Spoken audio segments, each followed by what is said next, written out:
Today is the ball is in y'all's court. We can go over the homeworks and answer your questions and make sure you understand how to think through these things. I heard some good talk this morning about Route's law and Henry's law, and my ears were like loving it. Okay, so let's jump in. What do y'all say? Are we gonna have like Zn given to us? Like, because I know we in class did one of those problems where it said Zn was like 0.41, and then we lowered the temperature and then looked at the compositions and like found like. Yeah, you have to know that, or you can't do like the lever rule or anything. Like of the Zn be given to us, or do we have to like look and know where it is? It would be like you say like a 50-50 bimole mixture, and so then Zn's 50 or 0.5, Okay. something like that, or that. So yeah, that's what you would know, and that's typically what you do know because you know what you put in the flask, right? You pour it in, you can do the calculations, like that one about 10% by volume. You might make it up 10% by volume, but then you got to calculate the mole fraction. Yeah, it's real easy to make up volume mixtures, but it's a little tedious then to convert those to mole fraction. You got to have the density, and then you got to figure out the molar mass. And once you get that, then you got moles of this over moles of total. Yeah. Mm-hmm. So, was it tedious? Yeah. Someone was smiling.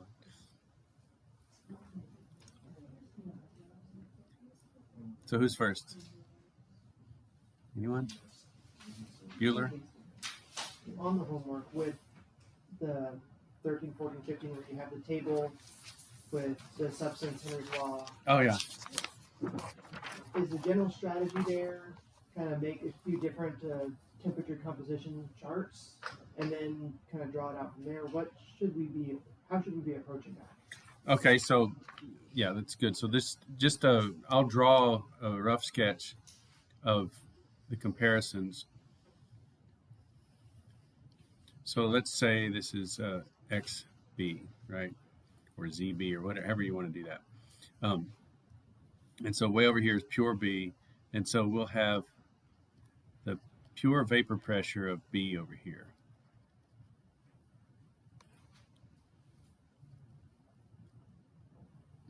And Route's law is just the line from 0 to that mark, okay? So that's Route's law, because then that would be the partial pressure of that substance as you go along. And then Henry's law is also a linear relationship, but you have H or K. I think we're calling it K in this class. If it's way up here, then the pressure is higher than you expect. It could also be way down here where the pressure is lower than you expect. And so when we say something deviates, that's some of the questions. Which deviates the most from Route's law? It would be that this difference here tells you how much it deviates. It's a qualitative number, but like if K for this substance is more different from its vapor pressure, you could do a percentage basis or something like that, then it deviates more than something where it's closer to its vapor pressure. How much the substance deviates.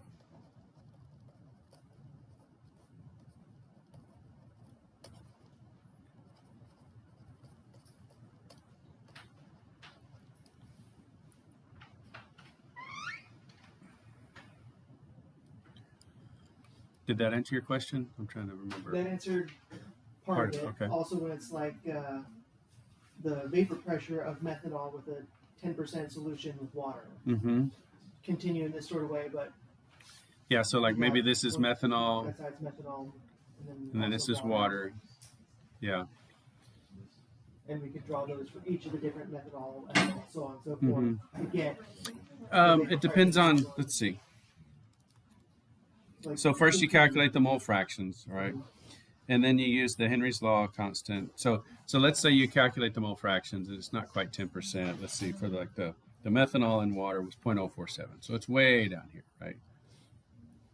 And so, this is the Route's law vapor pressure. If this is pressure in atmospheres. Okay. And then here's the Henry's law pressure in atmospheres. And so you could calculate those just with that linear relationship. Okay. Yeah, so P is equal to either P star VAP times X, we'll say B, partial pressure of B, or PB is equal to K times XB. So it's just a different proportionality. That's all you do. And so Henry's law would use Henry's law constant as that proportionality. Raoult's law uses the pure vapor pressure. So that's the two slopes of those lines. Got it. Yes. I was a little confused in the homework. Mhm. In the lecture, you said that for Raoult's law, the substance we were talking about needed to be the solvent, and so it needed to be in large amounts. But in the homework, it was 10% by volume of the solution. And You've lost me. so- Just saying, back up and start the first part of your question again. I'm trying to figure out where what the context is. So say that again. Okay, so in the homework, you Mm-hmm. had us use Raoult's law Mm-hmm. to calculate pressure Yeah. for a substance that was either, whether it was methanol or ethanol solution, but it was 10% Mm-hmm. of the solution by volume. And in the lecture, you had said that to use Raoult's law, the substance has to be in large amounts. Yeah. Definitely more, Mhm. and it has to be the solvent, not the solute. But in the homework, it was most definitely the solute. Right. And so while I did use Raoult's law, Yeah. You and did what you were everything, asked. Yeah. I was confused by it. It took me a long time to sit there and figure out, like, okay, well, how am I supposed to be doing this? Because it is definitely not the solvent. Yes. You can use Raoult's law, but it'll just be inaccurate. Right. So it's sort of comparison's sake. It's like if I use Raoult's law, here's what I get. If I use Henry's law, here's what I get. What's the experiment tell me? Oh, of course, Henry's law for the solute is more, accurate than Raoult's law for the solute. Okay. So I was just saying, use these two, just so that you know, okay, if I'm using Raoult's law, I've got to use the PVAP. If I'm using Henry's law, I got to use the Henry's law constant. It was just an exercise in using either one of the theories. Okay. I wasn't trying to send any messages to say, that Raoult's law would be used for the solute. You can do it by comparison's sake. Okay, yeah, because when you said solvent, I'm like, well, maybe he's wanting us to Yeah. use the information for water because water's a solvent, but then we're definitely not going to get pressure for Right. methanol or ethanol. So it Yeah, really yeah. threw me for a Well, while. I didn't mean to throw you, but that's what, and if they're not that different, then the solution's probably pretty ideal because K is pretty close to PVAP or they wouldn't be close, so. And so you could do like a percent error calculation, and if it was like, 5% error, oh, this is great. I really don't have to use Henry's law. I could use Raoult's law because it doesn't deviate that much from Raoult's law. Yeah. So let's see. Let's just do that real quick on the one where number 15. We're on the second week of homework, number 15. So that's let's see, what is that? Homework 9. I can't keep them straight. Is that 9? 10. Okay, 10. Number 15. Yeah. So we use Henry's law.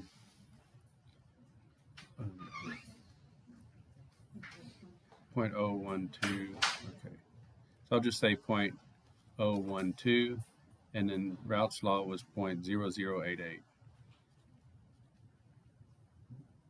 I'll just say 009. Okay.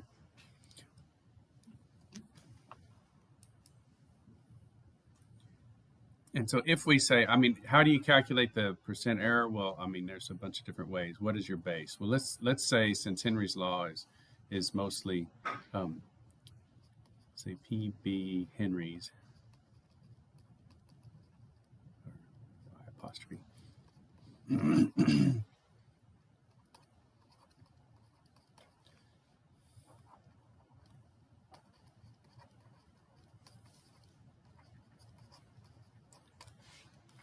So since that one's close to experiment, we'll say that's the accurate one. That's like the literature one. That's what we're going to put in the denominator, okay? And so we'll have .012 in the denominator, and then we'll take the difference between those two, .012 minus .009. So that's the deviation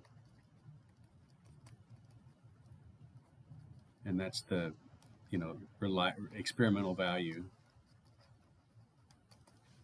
And so using Raoult's law, what's the percent error? Well, we have 0.003. Is that correct? Over 0.012, or 3 over 12, or 1/4. So that's 0.25, or 25% error. So that's a pretty big error.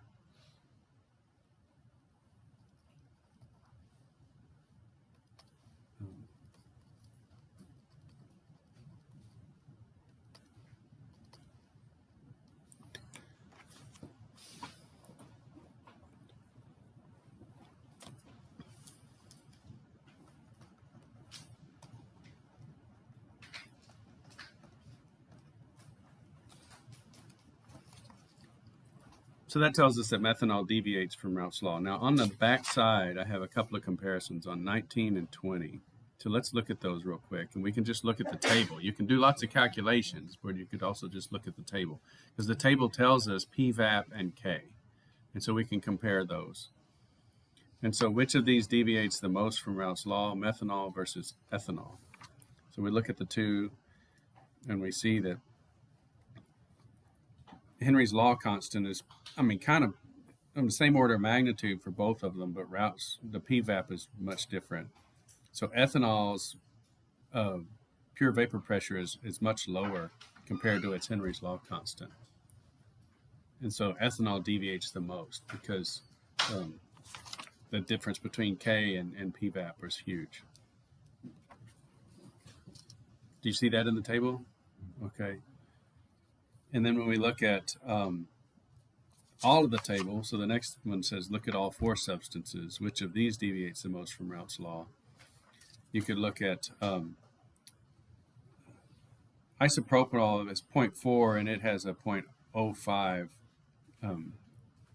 vapor pressure. So its Henry's law constant went up compared to methanol and ethanol, but its vapor pressure went down. Now, I haven't done the ratio for acetone. Let's see. So that's 42 over 5 versus 21 over 3. So yeah. Do you see how I compared those? I said 40. So here's the table. For IPA, it's 42, or really 43, over 5. So this is K over PVAP. And for acetone, it's 21 over 3. Just look at what I'm doing with those numbers. If you look at the table, there's decimal places and all of that stuff, but I'm just making it an easy fraction that I can see in my head.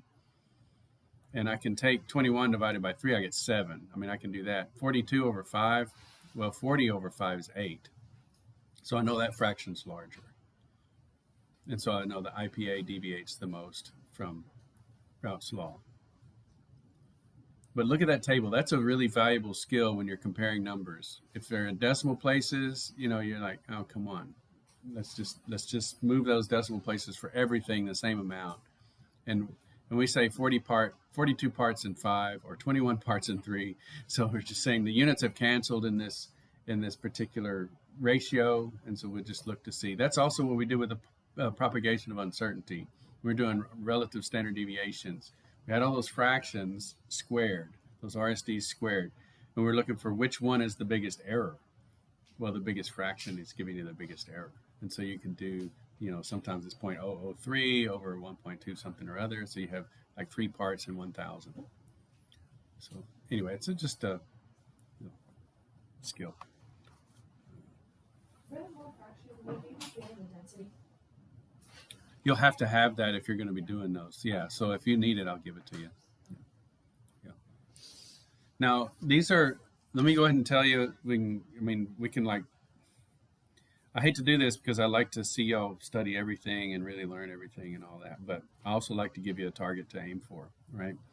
And the most important calculations in this section of the course are Clausius-Clapeyron equation and the lever rule, because those are more tricky than Henry's law and Raoult's law. Right? I figure if you needed to come back and learn Raoult's law and Henry's law in the future, you could do that. It's a y equals mx. There's not even a b. Right? But thinking about the lever rule, you know, which of those do you think I want you to study? Lever rule, right? And which in Clausius Clapeyron, you got 1 over T over here, you got natural logs of pressures, ratios, enthalpy in there, enthalpy of vaporization. I put it in a lab, you know, so I want you to be really good with the Clausius Clapeyron equation, and I want you to be really good with the lever rule. Okay. And so it's still multiple choice, but there'll be lots of, you know, questions about that. Like you do the problem and then you answer all these questions about it. Okay. So I'm saying that this is great, but I put it in the homework sort of to make you learn it. And then once you've learned it for the homework, you've learned it. Right. So not everything has to be on the test. Amen?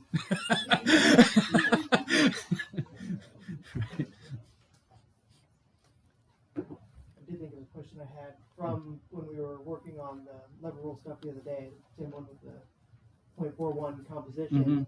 So when you're looking at that curve inside a region where there's two substances and you've got the two sides of it, Mm-hmm. if you say had the equation of that curve that say it's just a simple parabola, Oh, it yeah. would just be where it intersects that curve, Yeah, wherever it hits those, but you're at that particular pressure or pressure or temperature. temperature. whatever Yeah, it temperature is. it was, temperature. So you could find out exactly what your composition is just as you Yeah, calculate that but y value. I think the one I've got, you just read it off the Yeah. chart. Yeah, so That's it'll the be ones pretty where you clear. do Like it it'll hit simple. like at 0.2, and you can see where the line's going at that temperature, and there's grid lines, and you're like, okay, it crosses at 0.2 on one of the layers, and like 0.9 on the other layer, and so then you've got your XB for layer 1 and XB for layer 2, and then whatever you're at, like you're 50-50, then you're not quite symmetric, and so you got to do the ratios. Yeah. Yes. This actually, I'm really glad that you brought this up and you brought the lever rule. I'll be honest, I watched your lecture for the lever rule Mm-hmm. many times, and I can't figure out when you did the proportions. So you took the lever rule, Yeah. moles of A prime times the L, I forgot. Yeah, the length. The length. Or the tie right. lines, we call Right, the them. tie lines, that's it. Equals the moles of A double prime times the tie lines for A double prime. Right? I understood what you did when you multiplied both sides. Yep, and so you get got the ratio. proportion. Yep. Yes, I understood that until you went and did the subtraction of 0.83 minus 0.41 over 0.41 minus 0.35. I don't understand where. I can't figure out where the subtraction came from. I get that Okay, this is basic okay, math. yes. I don't know where you got it. So I that's can't what figure that's it out. how that is the tie line. That difference is the tie line. Yeah. So you've got this. Let me go ahead and draw one real quick. Y'all are really depending on my art skills, and I'm doing pretty good today. I'm getting straight lines out of this. So. Okay. I don't need to brag. It's unseemly. Okay. So I'm gonna try to do something similar to what we had there. We had this isopleth here, which was ZB.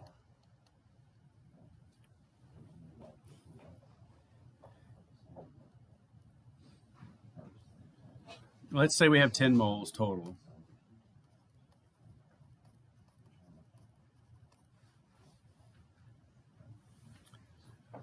We'll say, let's just make it easy. This is 0.4. Okay, kind of similar to what we had, in the previous example.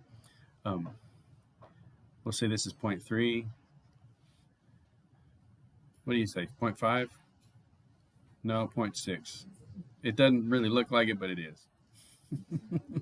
All right. So this is ZB here. And this is an XB. We'll call it layer 2, okay? And this is, ooh, that looks like a square. Can we just put a prime there? Let's put a big old prime there. Boy, that's a big prime. Okay. Yeah, that's right. Yeah. Let's do a flame over there and a skull on this one. So we'll do double prime on this one. I don't know. Does that make sense? We got our little things labeled. And so when we do the tie lines here, that is the difference, because our x-axis is mole fraction. And so we're going to figure out what the difference is for this distance and the difference for that distance. So that's where the subtraction comes from. So we have the number of moles double prime times L double prime. This is the definition of the lever rule. So that is the lever rule, setting it up like this. Okay. And then we also have, since we have two unknowns, we also have to have two equations. So our second equation is the law of conservation. N double prime plus N prime is equal to 10 moles. Because that's what we have given in the problem. So they're dispersed among two layers. And our isopleth tells us how to solve that problem. So the isopleth tells us if we got the lever rule, we can figure out how many moles are in layer 1 or prime and how many moles are in layer double prime. So we just need to do the substitution. So we got to figure out, we solve for one of these and then substitute it in the other, and then we can get it. So we do that ratio first.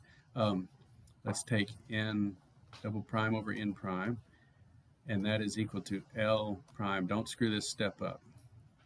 Okay, I take the L double prime to the denominator on the other side, and I take the N prime to the denominator on this side.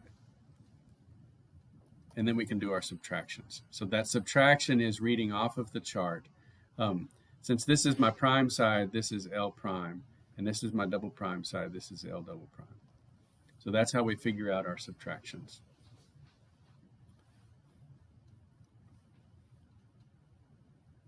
So for L prime, let's just start, it's, big minus small. We just want that distance, right? So I'll take 0.6 minus 0.4.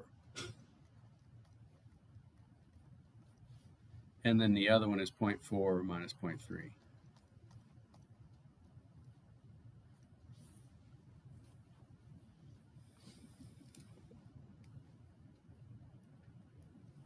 All right, that's nice, because I've got 0.2 on top and 0.1 on bottom, so that's 2. So that tells me I have twice as many moles in double prime than I have in N prime. So this is giving me the ratio. And why would that be? Well, because look how close I am to N double prime. I'm over here. This isopleth is close to that one. So I can kind of do a check right now and see if it makes sense, or if I've messed up my notation. It looks like I've got my notation right. N double prime is on top, N prime's on bottom. I could go ahead and multiply that through and say, right, if I move this N prime back over here, then I end up with N double prime is equal to 2 times the number of moles in N prime. And my isopleth is close to it. It's if you notice this, it's kind of divided into thirds, and I'm over here at 2/3 towards that one. And so I've got 2 units on this side and 1 unit on that side. So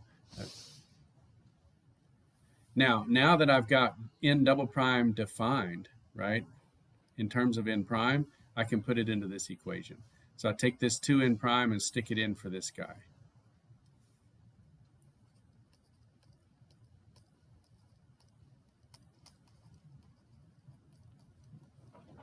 So there we go. And then I'm going to end up with, 10 over 3. So I've got...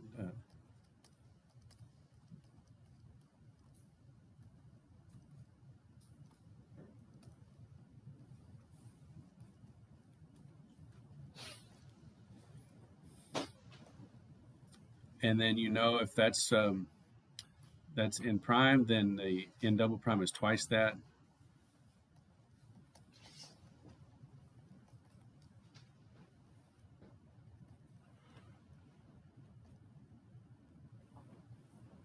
So I've got my partitions now in terms of the total number of moles of each.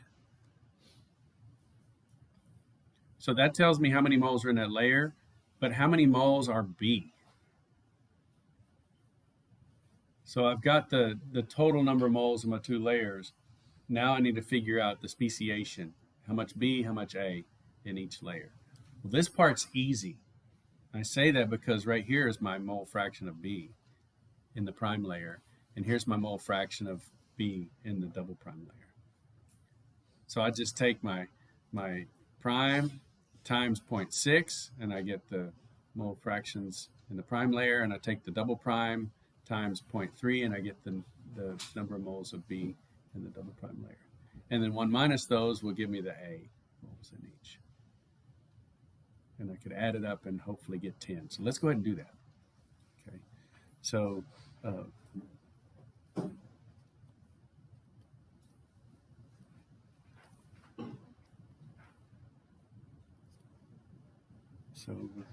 make sure I get all my primes. This is the 3 1/3.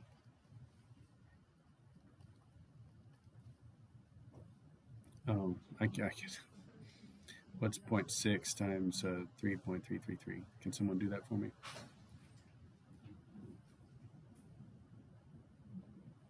1.999. Okay, so we'll say 2. 2 moles. What does it say after 3 1/3? Moles, yeah. That's, yeah, I'll tell you what. I'll join that. Very good. And I've got this little blob here, so let me get rid of that. So that tells me how many moles of B there are in that. And then let's go ahead and do number of moles of A in the prime layer, and that's going to be 0.4. Let me go ahead and do the math real quick. 1 minus 0.6.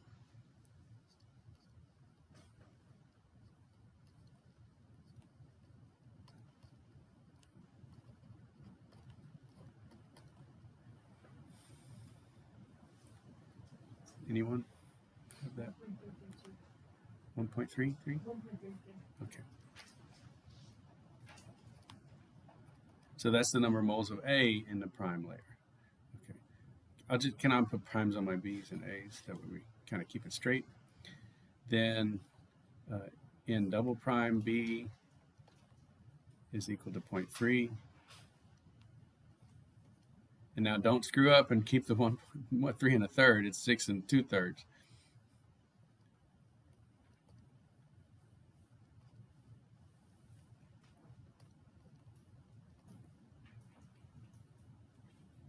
What's that one? Also 2 moles, 2.0001. For real? 2 moles of B? Okay, and then number of moles of A. If I get over here too close, I get my tools, so I'm going to have to go right here.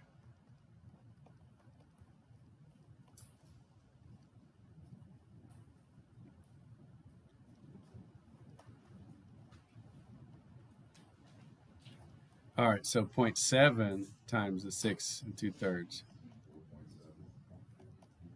4.7? Yeah. Oh, A. This is A.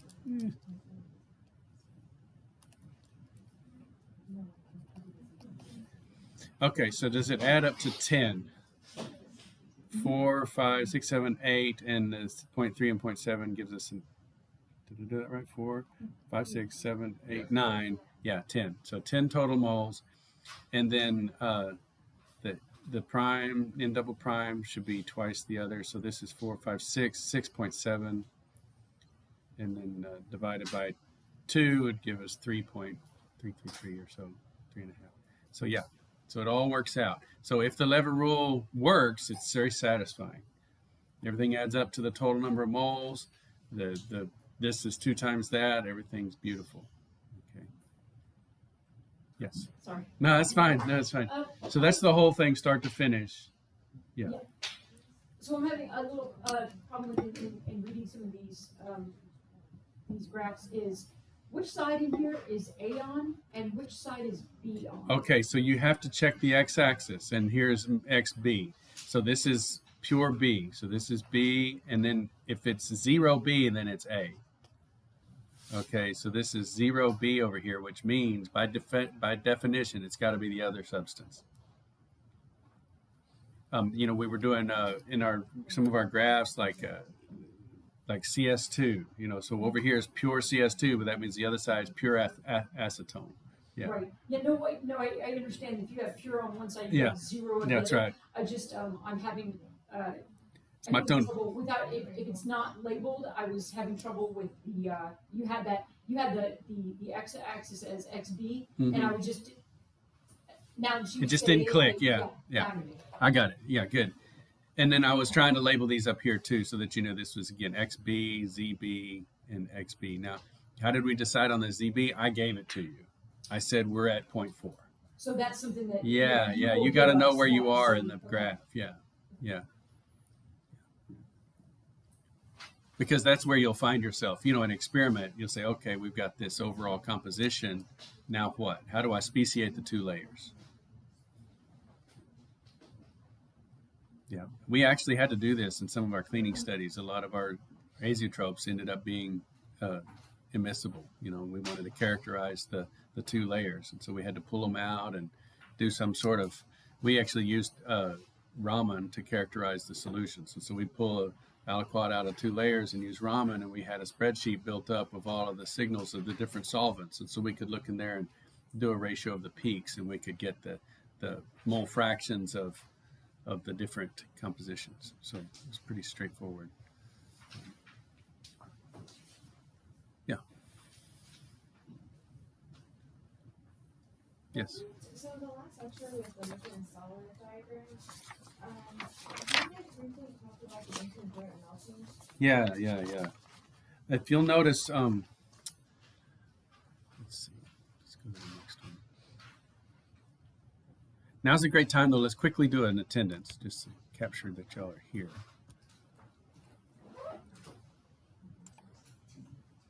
Okay.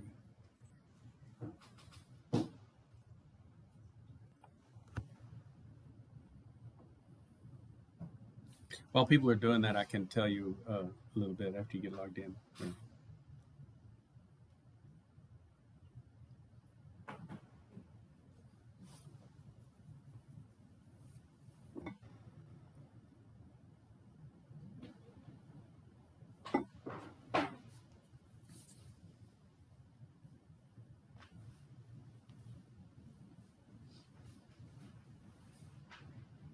Okay.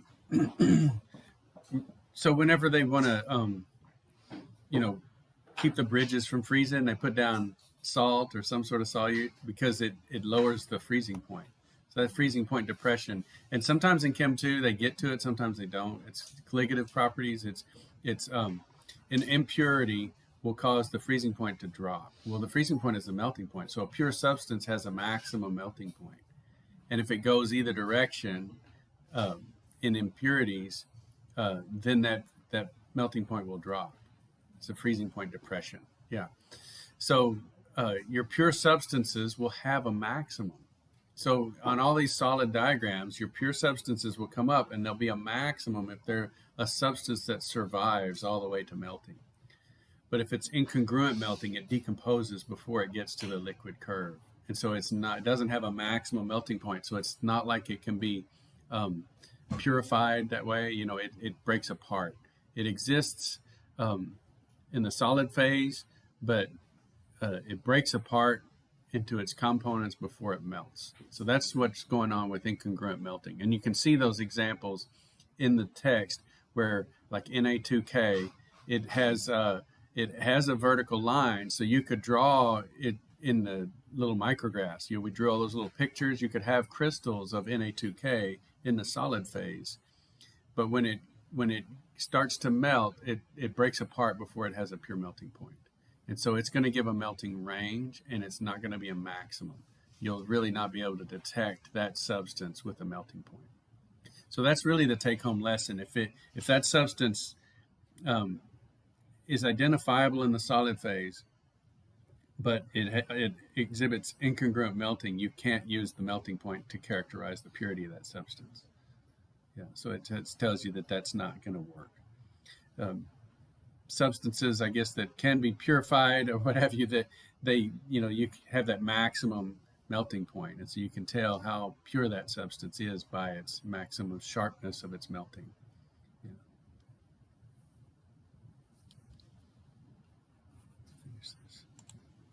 Okay. Yeah, so in those diagrams you had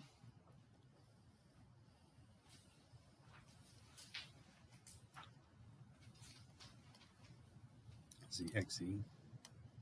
Never mind.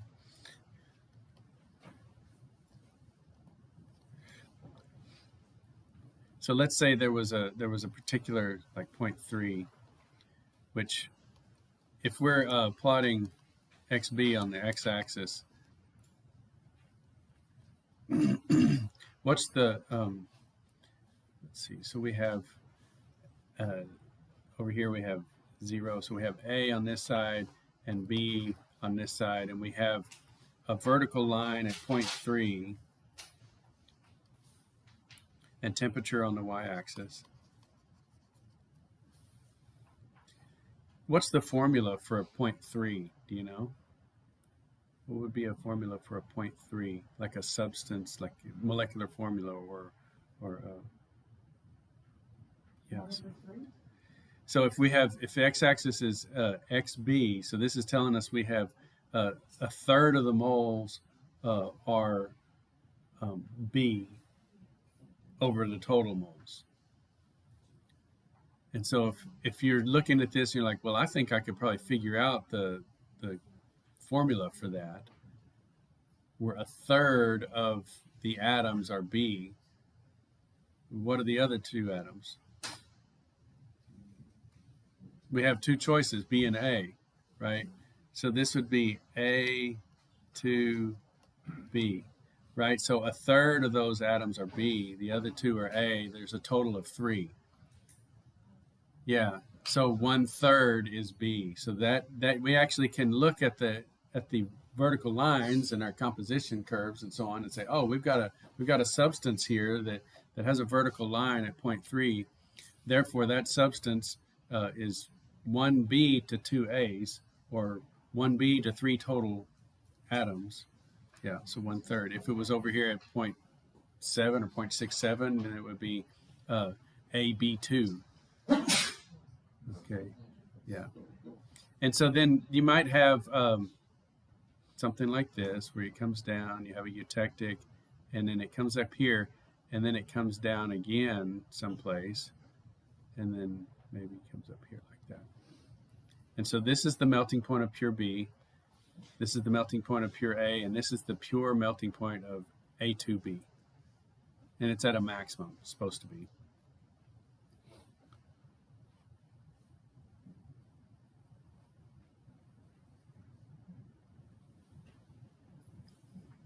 And then I'll just draw one right here. I don't know. I'll just pick a line that shows incongruent melting. Let's say it gets to this point and it breaks apart. Okay.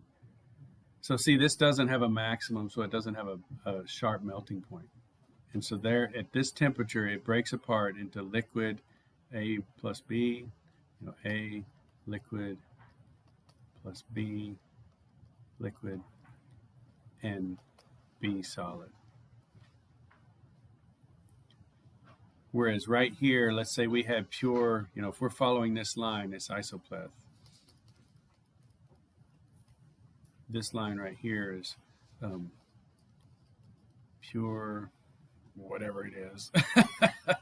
Let's see. Let's make it like 75%, so 0.75. So that might be AB3, right? So there's 75% of the atoms are B. So we have 3B to 4 total, 0.75. And so that would be pure AB3 solid. And so look, we find in the solid phase, we do a spectroscopy on this little grain boundary in the solid micrograph with a SEM or something, and we get this ratio of 3 to 1, B to A. And we start to melt it, and then it starts at this temperature right here. We see liquid, okay, but we still see some solid. And so only to this point there would be solid existing for this whole temperature range. So you see, it's not a sharp melting point. It breaks apart, and we see liquid, liquid, liquid, liquid, and the solid slowly disappears until. So we would have a melting range for that substance. Even though spectroscopically we look at it, the whole frame is filled with AB3 solid, so it looks pure microscopically. Everywhere we look is the same formula. But then when we look at the melting, we say, wow, it melts at a range, even though it's really pure. It must be an incongruent melting. And so that's how we map these things out. So these curves come from experiment, and so that would be an experimental data point for that substance to say, no, it doesn't exist as a pure substance with a high melting point. It breaks apart before it melts. And then we have these eutectic temperatures here.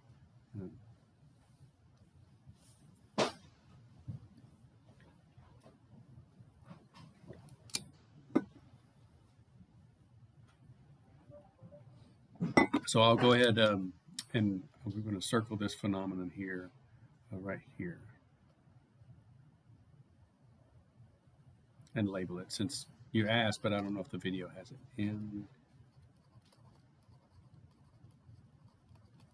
Incongruent melting. And then this is a pure melting.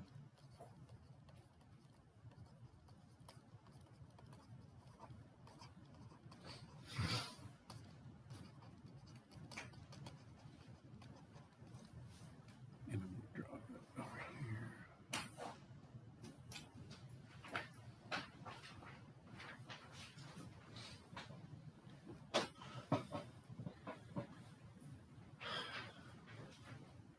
I'm not sure I'm happy with that. Anyway, yes. I'm sorry, my brain's just not grasping this early. So in the incongruent melting, if it's pretty much anything less than pure B, it'll melt. But if it were just pure B, it would be solid, correct? Yeah, pure B will be solid until it hits that circled point, and that's its melting point of pure B. If it moves to the left a little bit, anything. So like, let's say we're right here at 0.9.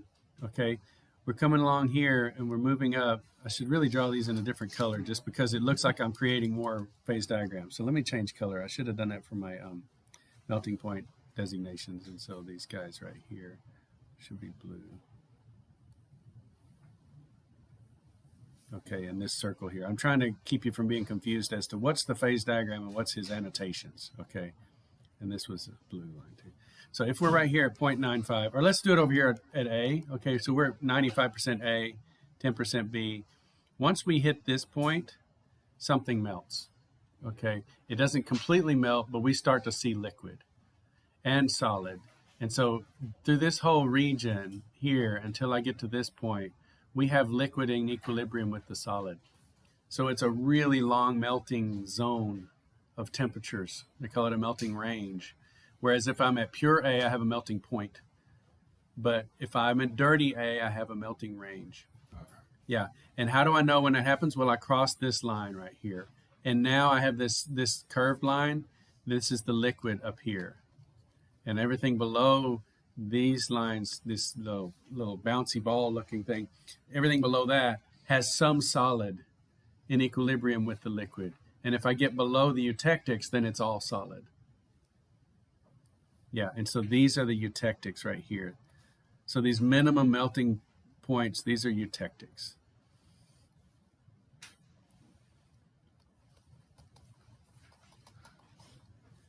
And so as soon as I pass that in temperature, I'm going to see liquid in equilibrium with the solid. And how do I know what's solid? Well, it depends on which side of the eutectic I'm on.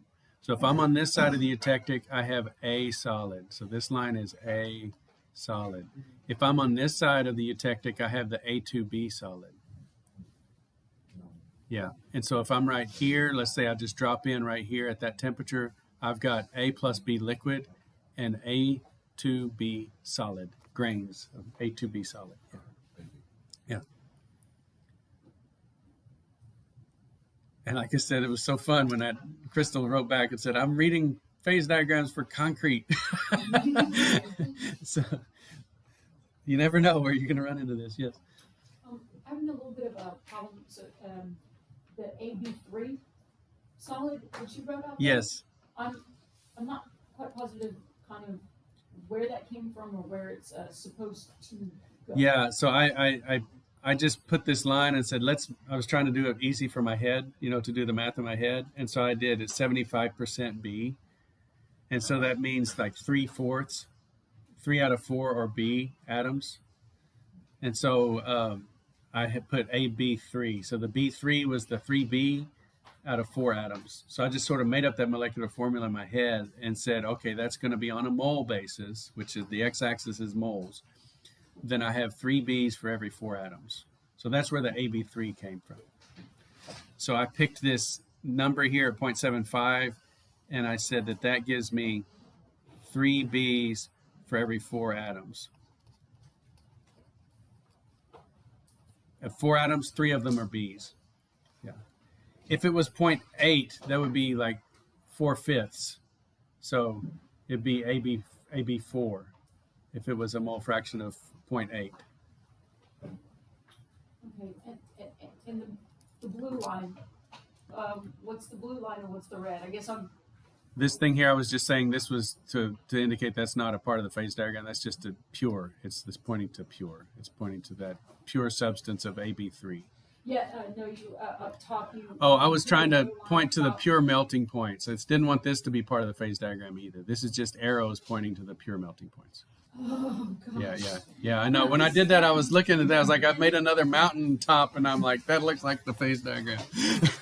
All right, sorry we went long, but excellent questions.